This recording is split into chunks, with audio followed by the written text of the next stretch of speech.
Morning, welcome back to my channel. তোমরা সবাই কেমন আছো? আশা করি তোমরা সবাই অনেক ভালো আছো আর আমিও বেশ ভালো আছি। আজকে সকাল সকাল কিন্তু স্নান করে নিয়েছি, মানে ঘুম থেকে উঠেই একদম স্নান করে নিয়েছি।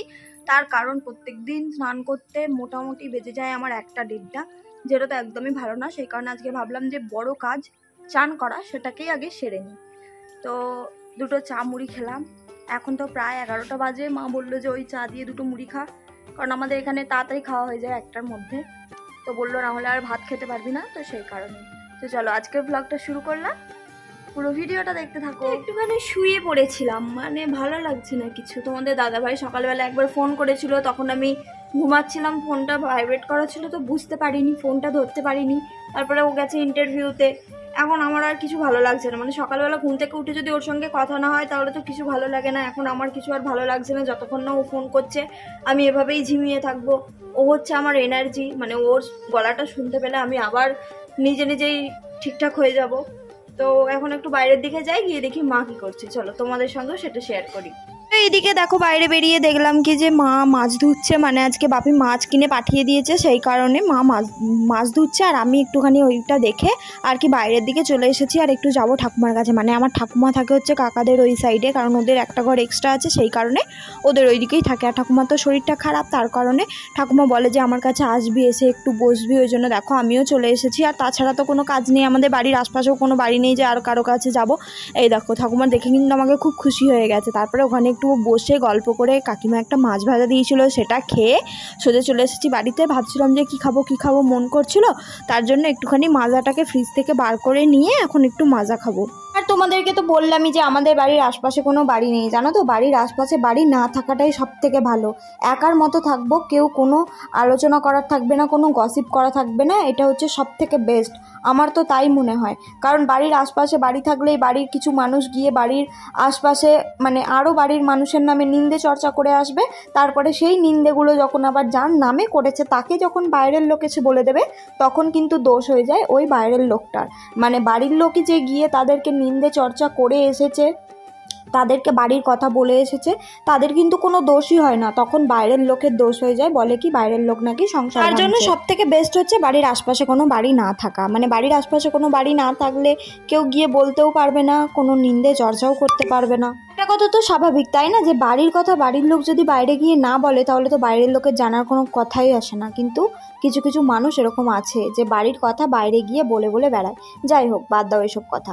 দেখো এখন কিন্তু আমার মুডটা অফ হয়েই আছে। এই কদিন না আমি যাই করছি নাই করছি সব কিছুতেই তোমাদের দাদাভাইয়ের কথা মনে পড়ছে, আর কেমন খেপি হয়ে বসে আছি। আমার কিছুই যেন ভালো লাগছে না, আর মন করছে যেন ছুটে চলে যাই ওর কাছে। কারণ যেহেতু বাড়ির কাছাকাছিই আছে, বাড়ির কাছাকাছি বলতে কি মানে আমাদের পশ্চিমবঙ্গের মধ্যেই আছে, সেহেতু শুধু মন করছে যে আমি তো দেখা করতেই যেতে পারি, কিন্তু আবার এতটাও কাছে না যে আমি এক্ষুনি গেলে এক্ষুনি দেখা হয়ে যাবে, এরকম আর কি ব্যাপার হয়ে গেছে। দেখো এখানে তো কোনো কাজকর্ম করি না, সেই কারণে সেইভাবে আমি ভিডিও করতেও পারি না। কাজের তো যেটুকু আর কি যা করি সেটুকুই আমি ভিডিওর মাধ্যমে তোমাদের সঙ্গে শেয়ার করি। তো দেখো দুপুরবেলা খাওয়া দাওয়া করার পর শুয়ে পড়েছিলাম, আর এখন প্রায় 5:30 বাজে। তো মা বললো যে ফ্রিজে একটা বেদানা আছে, তুই ওটা খেয়ে নে। তো সেই কারণেই আমি কাটতে বসে গেছি, আর এই ছুরিটাতে একদম ধার ছিল না। মানে আর একটা ছুরি আছে কিন্তু ওটা ভালো, ওটা খুঁজে পেলাম না, তার জন্য এটা দিয়েই কাটতে হলো। তো দেখো এখন বসে বসে বেদানা খাচ্ছি। আর আমি তো এই সব কিছু করছি ঠিকই, কিন্তু মনের মধ্যে সেই আমার একটা কথাই চলতে থাকছে যে কবে আমি তোমাদের দাদাভাইয়ের কাছে যাব, কবে আমি তোমাদের দাদাভাইয়ের সঙ্গে দেখা করব, কবে আমরা একসঙ্গে থাকতে পারবো, কবে আমি রোজ ওকে দেখতে পাবো, রোজ ঘুম থেকে উঠে ওকে দেখতে পাবো। কারণ একজন মেয়ের স্বামীর কাছে থাকার যে কি সুখ, সেটা হচ্ছে সব থেকে আলাদা। মানে আমি যদি ফ্যান ভাতে আলু ভাতে ভাত খেয়েও থাকি না, তবু যদি আমি আমার স্বামীর কাছে থাকি সেটা হচ্ছে অনেক অনেক অনেক আনন্দের। মানে ওই যে তার মুখটা আমি দেখতে পাবো, তাকে রোজ আমি টাচ করতে পারবো, বা রোজ আমি তার সঙ্গে দুটো মন খুলে কথা বলতে পারবো, তার সঙ্গে আমি সব কিছু শেয়ার করতে পারবো। এই যে এই বিষয়গুলো হচ্ছে সবার থেকে ওপরে। মানে একজন মেয়ের স্বামীর কাছে থাকা হচ্ছে সবার থেকে ওপরে। তো আমি এখন আমার মায়ের কাছে আছি, আমার বাবার কাছে আছি, কিন্তু তারপরেও আমি তোমাদের দাদাভাইকে প্রচণ্ড পরিমাণে মিস করছি। তারপর শুয়ে ঘুমিয়ে পড়েছিলাম, এখন হয়তো ওই 5:45 এরকম বাজে বিকেলবেলা। তো আজকে একটু তাড়াতাড়ি উঠে পড়েছি, কালকে তো সেই মা সন্ধ্যা দিচ্ছিল তখন উঠেছি। তো আজকে ঘুমটা ভেঙে গেল, ভাবলাম একটু উঠে যাই, একটু বিকেলবেলার পরিবেশটা এনজয় করি। কিন্তু আজকে না সেরকম হাওয়া দিচ্ছে না, ওই যাই হোক তবুও ভালো লাগছে বেশ উঠে।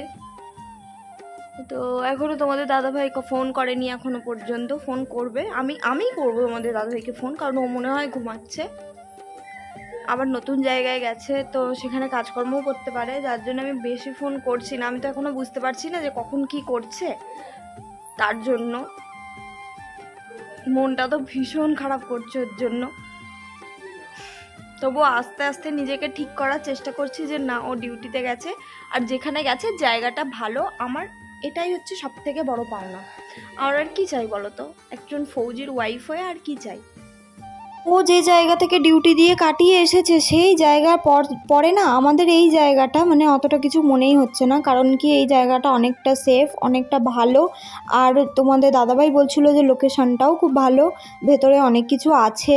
তো তোমাদের দাদাভাই তো চেষ্টা করছে আমাকে নিয়ে যাওয়ার, এবার পুরোটাই ঠাকুরের ওপর ডিপেন্ড করছে, কারণ কি ঠাকুর না চাইলে তো আর কিছুই হবে না, না ভগবান যেটা চাইবে আমাদেরকে তো সেটাকেই মেনে নিতে হবে। আমরা তো সবটা চাইলে আর সেটা হয়ে যায় না। এই আর কি কথাটা বলেছিল দেবচন্দ্রিমা, মানে দেবচন্দ্রিমা সিংহ রায়, কথাটা কিন্তু একদম ঠিকই বলেছিল সে, যে ভগবান যেদিকে চাইবে আমাদেরকে সেদিকেই যেতে হবে। আর দেবচন্দ্রিমাকে আমার বেশ ভালো লাগে, কারণ আরও ভালো লাগে হচ্ছে সে আমাদের সিঙ্গুরেরই মেয়ে, মানে তার বাড়ি আর আমার বাড়ির ডিস্টেন্স হয়তো খুব জোর হলে 15 মিনিট হবে মানে বাইকে। তো কোনোদিন সুযোগ হলে অবশ্যই দেখা করব। তো আজকের ভিডিওটাই অবধি, thank you for watching, by.